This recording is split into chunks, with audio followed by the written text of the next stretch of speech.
Good afternoon, fellow YouTubers. It's Uncle Dave from DC's Adventures coming to you with another video. I know it's been a while since I've come to you with a video.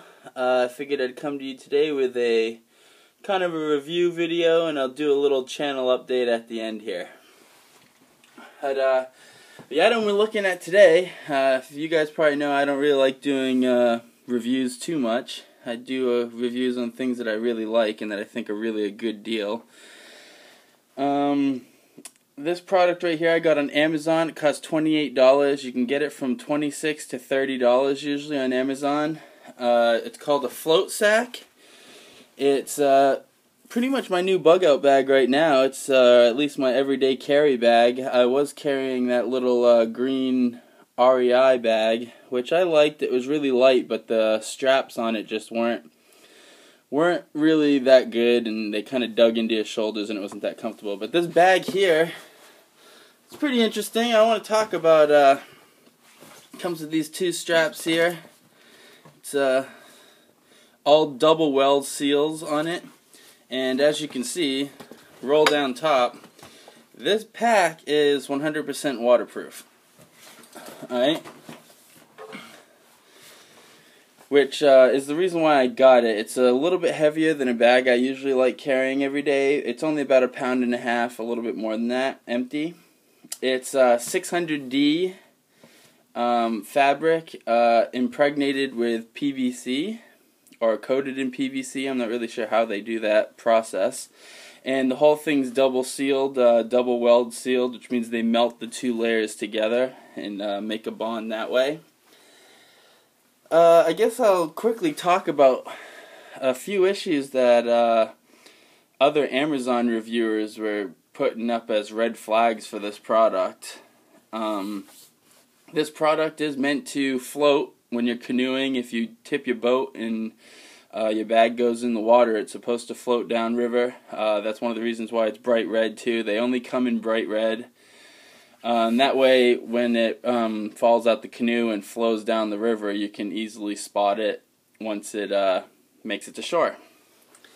I got this bag though because as far as the survival and all around everyday carry bag, I thought it would probably be pretty practical to start carrying a waterproof bag. All of us carry electronics nowadays, and I mean, what's the point of having backup survival gear on you if as soon as it rains, your backpack takes on water and all your change of clothes gets wet and everything, you know? So I've been carrying this now for a couple of weeks.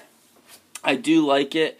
Like I said, there was a couple issues on Amazon that other reviewers said that this was a no-go for them. I'll show you some of these issues right here. Here's a pretty good example of some right here. I don't know if you can see these little threads coming out here, but there's a little bit of threadage. You can see right here. Here's a piece of it, and it's all some sort of polyester. It's whatever the cordura is that was under the PVC. That's definitely not a deal breaker for me, and if you take a lighter and just run it along those, they melt right down onto the bag, and you don't then you don't have to deal with them anymore. But as I use the bag, I do see a little bit of these loose threads popping up here and there, but that doesn't do anything to the bag. The bag still operates fine. Okay, I did want to quickly mention something else that was it is a negative, and it still is a negative, but I still don't think it's enough that it would keep me from buying this bag. You can kind of see how long this is. This unit right here needs to be moved down to about here, and the company has said that they're remodeling this product and that they're going to be moving this down lower. Another thing is these buckles that it comes with suck. They barely even cinch down when you start pulling on them at all. You can see they're pulling apart, but they don't really have much pressure on them, so the bag seems to function just fine with it, like that. But I am going to put new clips on this bag before the end of the summer. I'll pick up some nicer ones. It's maybe a little more heavy duty. The top piece will work, I think, fine still.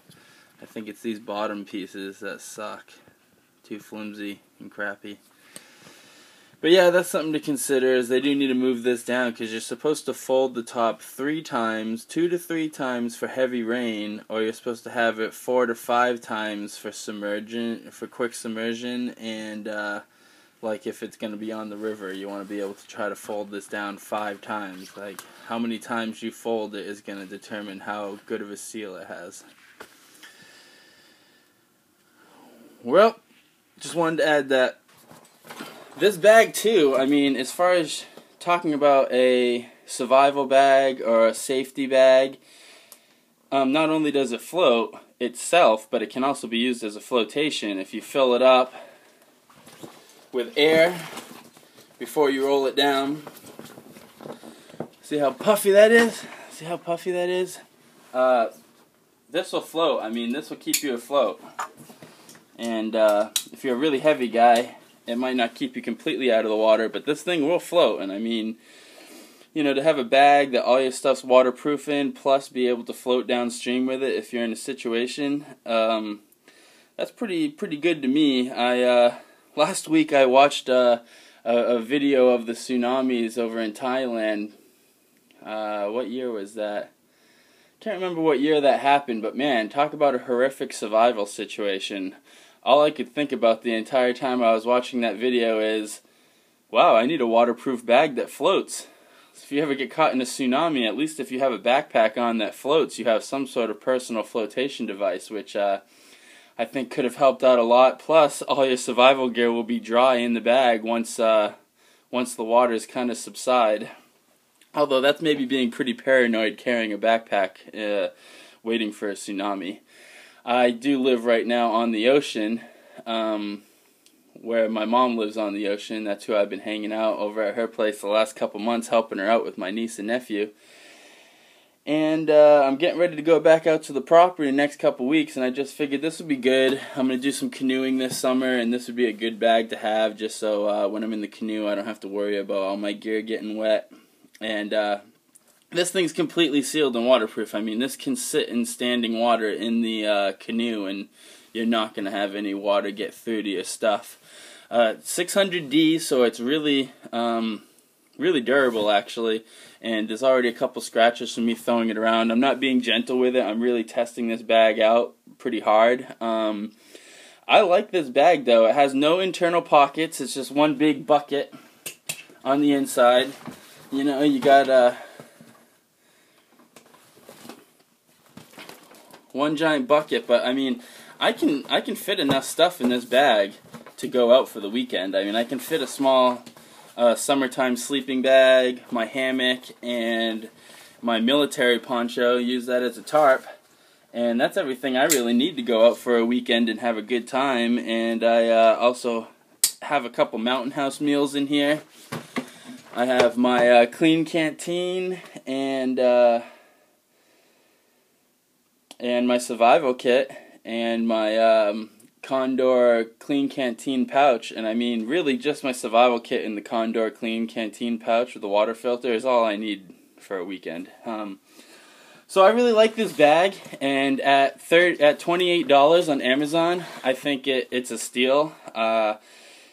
Even if you don't use it as a backpack and you just use it as a dry sack duffel bag for when you're in the canoe or when you're waterside, you know, great bag, great choice. Not really much to say about it. I guess I'll talk about the things that I think are a negative. Everything that everybody else mentioned on the internet as being a negative didn't make any sense to me, because those loose fibers don't affect the bag at all.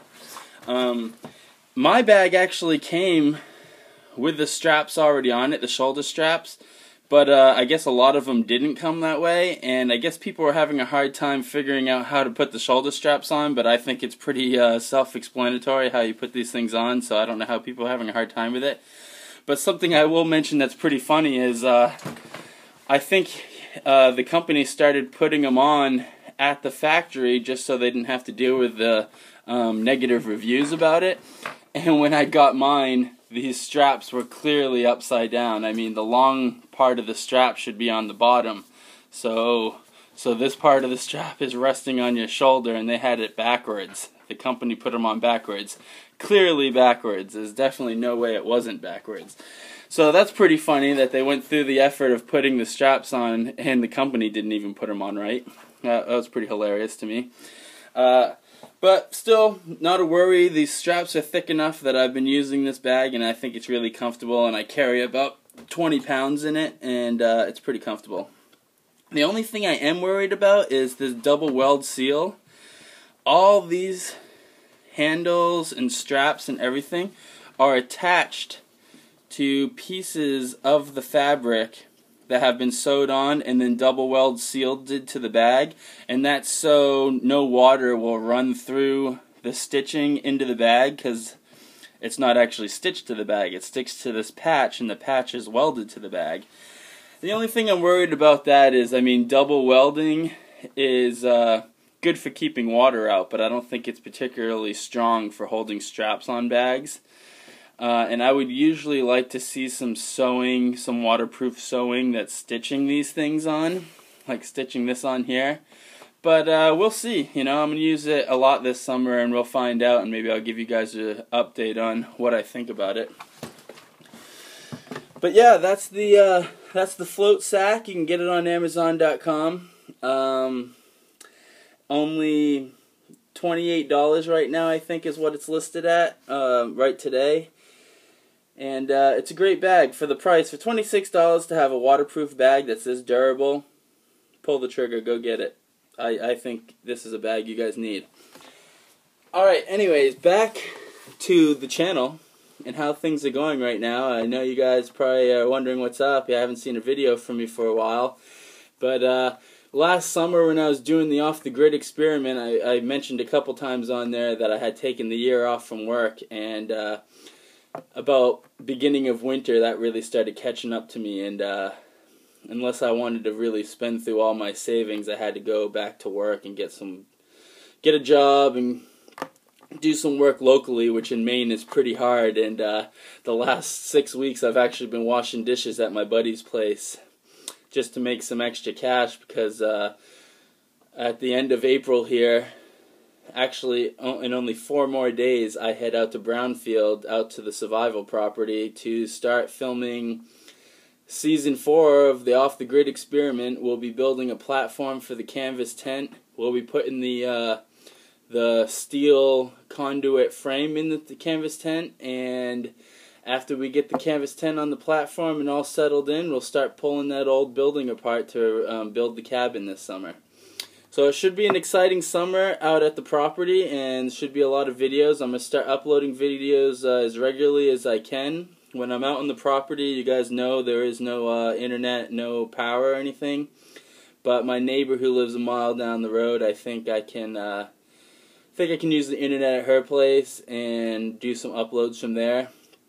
You guys are going to have to excuse the quality. I mean, sometimes I'm going to have to upload videos from YouTube Capture, from the mobile device and from the iPad, just like I have been, and that might be the only way for me to get videos online, but hopefully you guys still enjoy them. And the actual seasons, when I post the seasons, I'll make sure I go to a computer and edit them properly, and I'll post those from iMovie or from one of the editing programs I use.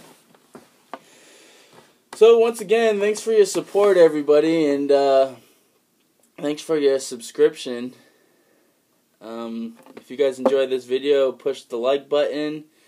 If you're not subscribed, subscribe, and I will see you guys in the next couple weeks when I start filming DC's Adventures Off the Grid Season 4. Take it easy, YouTubers.